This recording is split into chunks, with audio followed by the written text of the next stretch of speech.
Parrock, who is in Paris. Good evening, Jack. Now, it's been the first day of national mourning in Paris. Take us through some of the sentiments. Is our tension still high? Indeed, so it is the first day after the attacks that that have been settling in. You can see a fantastic sky here in Paris behind me. The sun setting over a city deeply placed in mourning. 3 days of mourning, in fact, will be held here in the city to remember the 129 people that have died and the others that are still fighting for their lives in hospital. Now, I've been speaking to people around this area, and the original mood was entirely shock. There was not the uprising this time like there was after Charlie Hebdo. It's just been a kind of a lack of comprehension as what has happened, but now there is being some defiance. Some restaurant owners have opened their doors, and the people are saying that they will not be beaten by this attack that was on their way of life at restaurants, bars, and at a theatre where people were watching a music concert that happened on Friday night. Now, Jack, more information seems to be emerging about the attackers. What's the latest on the investigation? Indeed, so we're hearing that 3 of the attackers may have been brothers, that potentially one of them may still be at large. That's unconfirmed at the moment. We're also hearing that one of the dead bodies of one of the 7 attackers, we've heard the first one was identified, and that the AFP news agency is reporting that a second body may have been identified, but at the moment that's all we've heard. We're expecting to receive much more information in the coming hours potentially, and probably days, as you know, we find out who these attackers were, how they were linked up, where they've come from, how they got to Europe, how they got to Paris. Did they come in the refugee flows, which is what many people are talking about. So we'll have to see more, but we are hearing that one more man has been identified, and that we're seeing about these Kalashnikovs that were found in a car, and also about a VW Polo that was near to that theatre that was attacked has been recovered by police.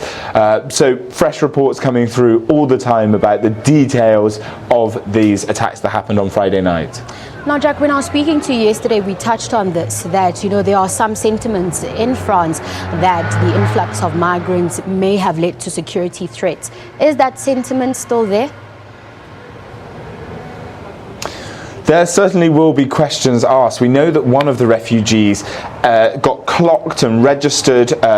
He's a Syrian and was clocked in the Greek island of Leros, and then crossing the Presevo border between the former Yugoslav Republic of Macedonia and Serbia. And that's the route many refugees are taking to get into the European Union. And it's been very difficult for European countries to control the flows of refugees and migrants. Now, it's important to note that many of the people that are fleeing Syria and Iraq are fleeing from the Islamic State. The Islamic State has claimed these attacks in Paris, but most of the people fleeing in the refugee flows are fleeing from the violence in those countries.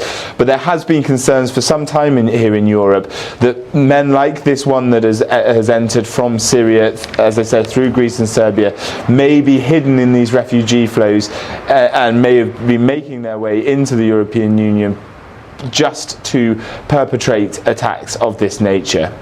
Now, we understand that French President Francois Hollande will be addressing the nation tomorrow. What can we expect to hear from him? So he will be addressing both the French Senate and the French Assembly, the 2 houses of French government. He will be speaking to the politicians across the board. He's obviously expected to call for unity across the political spectrum and unity of society. Now, this is an interesting political time for him. The French Front National, led by Marine Le Pen, the left-wing, the right-wing, extreme right-wing group here in France, has been gaining momentum, and he will be concerned that anti-Islam sentiments may grow in the wake of these attacks, and that her party may grow in support and popularity with their right-wing views. So there'll be some concerns about that, and he will probably make some remarks with regards to that in his address. We'll have to wait and see what he says when he addresses those 2 houses tomorrow morning. We'll have to leave it there. Thank you very much for the update, Jack. That was SABC correspondent Jack Parrock live from Paris, France.